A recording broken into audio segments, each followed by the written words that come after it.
వెంట్రుక రాసి city life తో మసి నగరవాసంలో కేశాలకెన్ని కష్టాలో. పూర్తి వివరాలకు చదవండి రేపటి సాక్షి హైదరాబాద్ ఎడిషన్. ఈరోజు మా కౌన్సిల్లో బడ్జెట్ మీద చర్చ జరుగుతూ ఉంది. ప్రతిపక్షం మా డ్యూటీ ఏంటి, బడ్జెట్లో ఏమేం తప్పులు జరిగాయి, వాళ్ళు ఇచ్చిన హామీలేంటి, ఎన్నికల టైంలో వాటికి కేటాయింపులు జరిగాయా లేదా, దానిని మేము ప్రస్తావిస్తూ ఉన్నాము. కానీ నిజాలు చెప్తూ ఉన్నాం కాబట్టి మమ్మల్ని మాట్లాడనివ్వకుండా స్టార్టింగ్ నుంచి అలా డిస్టర్బ్ చేస్తూనే ఉన్నారు. ఇది సమంజసం కాదు అని మీకు తెలియజేస్తూ ఉన్నాను. బడ్జెట్ అంటే వాస్తవాలకు దగ్గరగా ఉండాలి, విలువలు విశ్వసనీయతకు దగ్గరగా ఉండాలి. ఇలా మోసం దగాతో మీరు బడ్జెట్ ప్రవేశపెట్టి దాన్ని ప్రతిపక్షం ప్రశ్నిస్తుంది అని చెప్పి ఈరోజు మమ్మల్ని మాట్లాడనివ్వకుండా చేయడం, మా గొంతు నొక్కాలని ట్రై చేయడం సమంజసం కాదు అని అధికార పక్ష సభ్యులకు తెలియజేస్తూ ఉన్నాను. మేమేం చెప్పాము, మీరు ఇచ్చిన హామీలు సూపర్ 6 హామీలు ఇవ్వడం జరిగింది. దీనికి 74,284 కోట్లు అవసరం అవుతాయి. కానీ మీరు అంత డబ్బులు వాటికి కేటాయించలేదు. అలాగే పథకాల్లో కూడా 1-2 పథకాలకి మీరు డబ్బులు కేటాయించినా అవి అరాకొరా కేటాయించారు తప్ప మీరు ఇస్తామన్న స్థాయిలో కేటాయించలేదని మేము చెప్పడం జరిగింది. అసలు ఈ బడ్జెట్ కూడా ఇంచుమించు 7 నెలలు ఓట్ ఆన్ అకౌంట్ బడ్జెట్తో కాలం గడిపేశారు. ఎందుకంటే నిజాలన్నీ బయటకు వస్తాయి, ఇచ్చిన హామీలన్నీ అమలు చేయాల్సి వస్తుందని. ఇంకా ఫైనాన్షియల్ ఇయర్ ఎండ్ అయిపోతుంది. ఈ టైంలో ఇప్పుడు పూర్తి స్థాయి బడ్జెట్ పెట్టి అరాకొరా నిధులు కేటాయించారు. అసలు ఇన్ని రోజులు టైం తీసుకునేసరికి ఈ రాష్ట్ర ప్రజలందరూ కూడా చాలా ఆశపడ్డారు, ఈ పథకాలన్నీ కూడా అమలు చేస్తారు, అందుకోసం ఎంత వర్కౌట్ చేస్తూ ఉన్నారు, ఎంతగా దీని మీద వర్కౌట్ చేసి బడ్జెట్ ప్రవేశపెడుతున్నారు, మా తలరాతలు మార్చేస్తారని రాష్ట్ర ప్రజలు చాలా ఆశపడ్డారు. చూసేసరికి వాళ్ళ ఆశలన్నీ నిరాశలైపోయాయి. మంత్రి గారు బడ్జెట్ టైంలో చాలా విషయాలు చెప్పారు. చంద్రబాబు నాయుడు గారి మీద అలాగే పవన్ కళ్యాణ్ గారి మీద నమ్మకానికి నిదర్శనం ఈ ఎన్నికలు, అందువలన 93% సీట్లు మాకు వచ్చేసాయి అని చెప్పారు.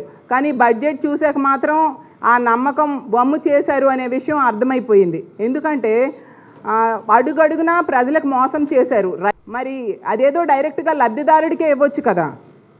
అలాగే తీసుకుంటే ఆడబిడ్డ నిధి గురించి మాట్లాడితే 37,313 కోట్లు అవసరం. అంటే ప్రతి చెప్పారు కదా చాలామంది ఈ ఎన్నికల టైంలో ఇప్పుడు మంత్రులుగా ఎమ్మెల్యేలుగా ఉన్నవాళ్ళు, నీకు 18,000 నీకు 18,000 నీకు 18,000 అని చెప్పారు. నెలకి 1,500 రూపాయలు 18 సంవత్సరాలు దాటి 59 సంవత్సరాలు ఉన్న మహిళలకి, మధ్య ఉన్న మహిళలకి ఇస్తామని చెప్పారు. అలాంటి మహిళలు 2,07,00,000 మంది ఉన్నారు. నెలకి 1,500 చొప్పున ఇవ్వాలి. అంటే పెరానం 18,000. అలా కావాలంటే 37,313 కోట్లు కావాలి. దానికి రూపాయి కూడా కేటాయించలేదు. హోమ్ మినిస్టర్ గారు అడ్డగోలుగా చెప్తూ ఉన్నారు 3,500 కోట్లు కేటాయించామని. ఈనాడు పేపర్ చూసి చెప్పడం కాదమ్మా హోమ్ మినిస్టర్ గారు, మీరు బడ్జెట్ పేపర్లు బడ్జెట్ పుస్తకం చూసి చెప్పాలి. నిజంగా దమ్ము ఉంటే 3,500 కోట్లు కేటాయిస్తే చెప్పాల్సిందిగా, చూపించాల్సిందిగా మేము హోమ్ మినిస్టర్ గారిని కోరుతున్నాము. అలాగే తీసుకుంటే అన్నదాత ఈ పెట్టుబడి సాయం, దీనికోసమైతే కేవలం 1,000 కోట్లు కేటాయించడం జరిగింది. ఈ రాష్ట్రంలో 53.52 లక్షలు రైతులు ఉన్నారు. వీళ్ళ కోసం సంవత్సరానికి 20,000 లెక్క తీసుకుంటే 10,706 కోట్లు అవసరం. కానీ కేవలం 1,000 కోట్లు కేటాయించారు. అంటే ఎవరికి సర్దుతారు, ఎంతమందికి ఇస్తారు, అది కూడా ఎప్పటి నుంచి ఇస్తారు? పెట్టుబడి సాయం అనేది ముందు నాట్లు వేయడానికి ముందు కావాలి.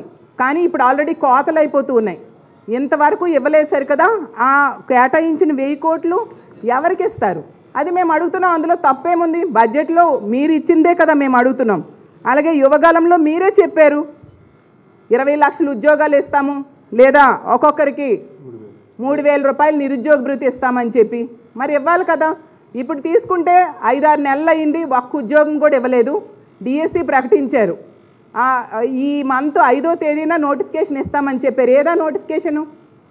5వ తేదీ దాటిపోయింది కదా. మరి ఉద్యోగం ఇవ్వలేకపోయినందుకు వాళ్ళకి 3,000 రూపాయలు నిరుద్యోగ భృతి 20 లక్షల మందికి ఇవ్వాలి కదా. అసలు ఈ రాష్ట్రంలో టీచర్స్ అయితే అనుకుంటున్నారు అసలు వీళ్ళు జీతాలు సరిగ్గా ఇవ్వక ఏంటి మా పరిస్థితి అని. ఎందుకంటేనంటే ఈ ప్రభుత్వం అధికారంలోకి వచ్చిన మొదటి నెల 1వ తేదీ ఇచ్చారు జీతాలు టీచర్స్కి. రెండో నెల 2వ తేదీ ఇచ్చారు. ఈ ప్రభుత్వం వచ్చాక 3వ నెల 3వ తేదీ ఇచ్చారు, 4వ నెల 4వ తేదీ ఇచ్చారు, 5వ నెల ఏమో 5వ తేదీ ఇచ్చారు. ఇలా తీసుకుంటూ నెలలు గడిచిపోతూ ఉంటే 2.5 సంవత్సరాలు గడిచేసరికి నెలాఖరున ఇస్తారేమో అనేసి టీచర్స్ భయపడిపోయే పరిస్థితి ఈ రాష్ట్రంలో ఉంది. కాబట్టి వాళ్ళకి సకాలంలో ఉద్యోగులకి జీతాలు ఇవ్వాలి, అలాగే వాళ్ళకి ఇస్తామని కూడా హామీలన్నీ నెరవేర్చాల్సిందిగా కోరుతున్నాము. అలాగే మంత్రి గారు మాట్లాడుతూ చాలా అబద్ధాలు చెప్పడం జరిగింది. కొన్ని విషయాలు ముందు మాటలో చెప్పారు, అబద్ధాలు అసత్యాలు చెప్పారనమాట గత ప్రభుత్వం మీద. నిజంగా ఇలాంటి అబద్ధాలు చెప్పి మన రాష్ట్ర బ్రాండ్ ఇమేజ్ని తగ్గించడం సమంజసం కాదు. ఎందుకంటే మంత్రి గారు మాట్లాడుతూ చెప్పారు, గత 5 ఏళ్ల పాలన అంట, చీకటి పాలన అంట, విధ్వంసం అంట, పారిశ్రామిక వ్యతిరేక పాలన అంట. ఇది శుద్ధ అబద్ధం. దీన్ని మేము తీవ్రంగా ఖండిస్తూ ఉన్నాం. మేము ఒకటే అడుగుతున్నాము, అసలు మేము చెప్తున్నాం ఏంటంటే, అసలు జగన్మోహన్ రెడ్డి గారి పాలన గతంలో ఏ ముఖ్యమంత్రి ప్రారంభించిన మైలురాళ్ళు లాంటి ప్రాజెక్ట్స్ జగన్మోహన్ రెడ్డి గారు ప్రారంభించడం జరిగింది. అలాగే తీసుకుంటే అతని 5 ఏళ్ల పాలనలో 4 పోర్ట్లు కట్టారు, 10 ఫిషింగ్ హార్బర్సు, 17 మెడికల్ కాలేజీలు, అలాగే 10,000కు పైగా సచివాలయాలు, 10,000కు పైగా రైతు భరోసా కేంద్రాలు, 10,000కు పైగా హెల్త్ సెంటర్సు, ఇవన్నీ ప్రభుత్వం నిర్మాణం ప్రారంభించింది. దీన్ని చీకటి పాలన అంటారా, దీన్ని విధ్వంసం అంటారా అని మేము అడుగుతున్నాం. అలాగే 130 భారీ అతి భారీ ప్రాజెక్టులు ప్రారంభించడం ద్వారా 80,000 కోట్ల పెట్టుబడులు వాస్తవ రూపంలోకి తీసుకురావడమే కాకుండా 1,02,000 మందికి ఉద్యోగ అవకాశాలు జగన్మోహన్ రెడ్డి గారి ప్రభుత్వంలో కల్పించడం జరిగింది. దీన్ని విధ్వంసం అంటారా అని నేను అడుగుతూ ఉన్నాను మంత్రి గారికి. అలాగే తీసుకుంటే ఎంఎస్ఎంఈల ద్వారా 2,100 కోట్లు ఇంటెన్సివ్స్ ఇవ్వడమే కాకుండా 3.94 లక్షల ఎంఎస్ఎంఈలు గ్రౌండ్ చేయడమే కాకుండా 23,65,000 మందికి ఉద్యోగ అవకాశాలు ఇవ్వడం జరిగింది జగన్మోహన్ రెడ్డి గారి పాలనలో. దీన్ని విధ్వంసం అంటారా అని నేను అడుగుతూ ఉన్నాను. అసలు ఎప్పుడూ లేనట్టుగా 3 years వరుసగా ఈజ్ ఆఫ్ డూయింగ్లో నంబర్ 1 స్థానంలో ఉంచారు జగన్మోహన్ రెడ్డి గారు. దీన్ని చీకటి పాలన అంటారా అని నేను మంత్రి గారిని అడుగుతూ ఉన్నాను. ఎందుకు ఇలాంటి తప్పుడు మాటలు చెప్పి ప్రజల్ని తప్పుదోవ పట్టించడానికి ట్రై చేస్తున్నారు, రాష్ట్ర బ్రాండ్ ఇమేజ్ని తగ్గించడానికి ట్రై చేస్తున్నారు అని నేను అడుగుతున్నాను. అసలు జగనన్న ముఖ్యమంత్రి అయ్యాక గ్రామ వార్డు సచివాలయాల ద్వారా 1,34,000 శాశ్వత ఉద్యోగాలు ఇవ్వడమే కాకుండా ఆర్టీసీలో 58,000 మందికి ప్రభుత్వ పరం చేయడం ద్వారా ప్రభుత్వ ఉద్యోగులుగా వాళ్ళు మార్చడం జరిగింది. అలాగే వాలంటీర్స్ ద్వారా 2,60,000 మందికి ఉపాధి కల్పించడం జరిగింది. అలాగే ప్రభుత్వ రంగంలో వివిధ కేటగిరీల్లో 6,31,000 మందికి ఉద్యోగ అవకాశాలు ఇవ్వడమే కాకుండా ప్రైవేటు, గవర్నమెంటు, అలాగే కాంట్రాక్టు, అవుట్సోర్సింగ్ ఇవన్నీ కలిపితే జగన్మోహన్ రెడ్డి గారి పాలనలో 30,99,000 మందికి ఉద్యోగ అవకాశాలు ఇచ్చారు. దీన్ని చీకటి పాలన అంటారా, విధ్వంసకరమైన పాలన అంటారా అని నేను అడుగుతూ ఉన్నాను. అలాగే 4 పోర్ట్స్ కట్టించారు జగనన్న. వీళ్ళని ఒకటే ప్రశ్నిస్తూ ఉన్నాను, జగనన్న ముఖ్యమంత్రి కాకముందు ఈ మూలపేట కానీ, మచిలీపట్నం కానీ, రామాయపట్నం పోర్టు నిర్మాణ పనుల్లో కనీసం ఒక పెట్టగోడైనా వీళ్ళు కట్టినట్టుగా నిరూపించగలరా? అవన్నీ జగనన్నే కదా. 16,000 కోట్లతో నిర్మాణం చేపట్టారు కదా, మనం ఒప్పుకోవాలి కదా. దాని చీకటి పాలన అంటారా, అవి కట్టడం విధ్వంసకర పాలన అంటారా అని నేను అడుగుతూ ఉన్నాను. మరి భోగాపురం ఎయిర్పోర్ట్ నిర్మాణం సంగతి మర్చిపోయారా? జగనన్న అన్ని పర్మిషన్స్ తీసుకొని దానికి శంకుస్థాపన చేసి శరవేగంతో నిర్మాణం చేయడం జరిగింది. అసలు చంద్రబాబు నాయుడు గారి సమీక్షలోనే 30% వర్క్ అయిపోయిందని చెప్పడం జరిగింది అధికారులు. మరి దాన్ని విధ్వంసకర పాలన అంటారా నేను అడుగుతూ ఉన్నాను. ఎందుకు ఇలా రాష్ట్ర బ్రాండ్ ఇమేజ్ని మీ రాజకీయ స్వార్థం కోసం దెబ్బతినేట్టుగా చేస్తున్నారని నేను ప్రశ్నిస్తూ ఉన్నాను. అలాగే వైద్య రంగంలో విప్లవాత్మకమైన మార్పులు తీసుకొచ్చారు, ఎన్నో హాస్పిటల్స్ కట్టించడం జరిగింది.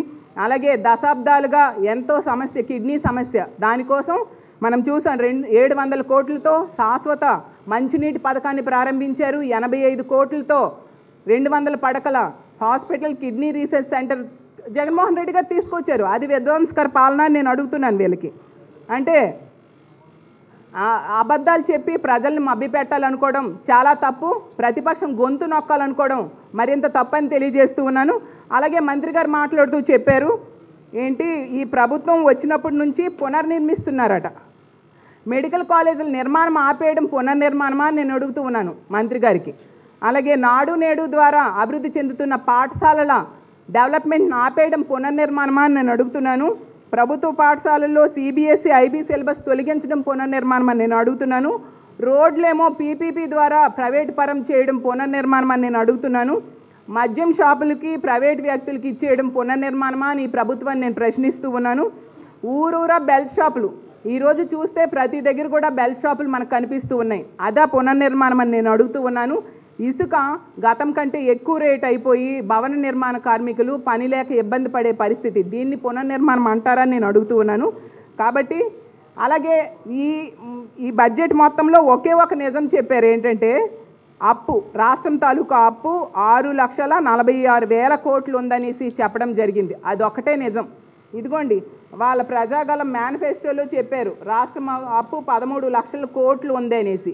కానీ ఈ బడ్జెట్లో మీరే ఒప్పుకున్నారు 6,46,000 కోట్లు ఉంది. అందులో కూడా గతంలో చంద్రబాబు నాయుడు గారు 2019లో దిగిపోయేసరికి 3.13 లక్షల కోట్లు ఉంది. అది పోగా మిగిలింది మాత్రమే జగన్మోహన్ రెడ్డి గారు చేశారనే విషయం ఈ బడ్జెట్లో మీరే ఒప్పుకోవడం జరిగింది. కాబట్టి బడ్జెట్ అనేది వాస్తవానికి విశ్వసనీయతకు ప్రతిబింబంలా ఉండాలి, అంతేగాని మోసానికి దగాకి ప్రతిబింబంలా ఉండకూడదు. అలాగే అది సమంజసం కూడా కాదు. ప్రశ్నిస్తున్న ప్రతిపక్షం గొంతు నొక్కాలనుకోవడం కూడా సమంజసం కాదు. దీని ఫలితం రానున్న రోజుల్లో ఖచ్చితంగా ప్రజలే మీకు బుద్ధి చెప్తారని తెలియజేసుకుంటూ, ఇప్పటికి కూడా మా వైఎస్ఆర్ కాంగ్రెస్ పార్టీ మా అందరి ఎమ్మెల్సీల తరపున పార్టీ తరపున మేము కోరుకుంటున్నాం, మీరు మేనిఫెస్టోలో ఇచ్చిన అంశాలన్నిటికీ సరిపోయిన నిధులు బడ్జెట్లో కేటాయించాలి.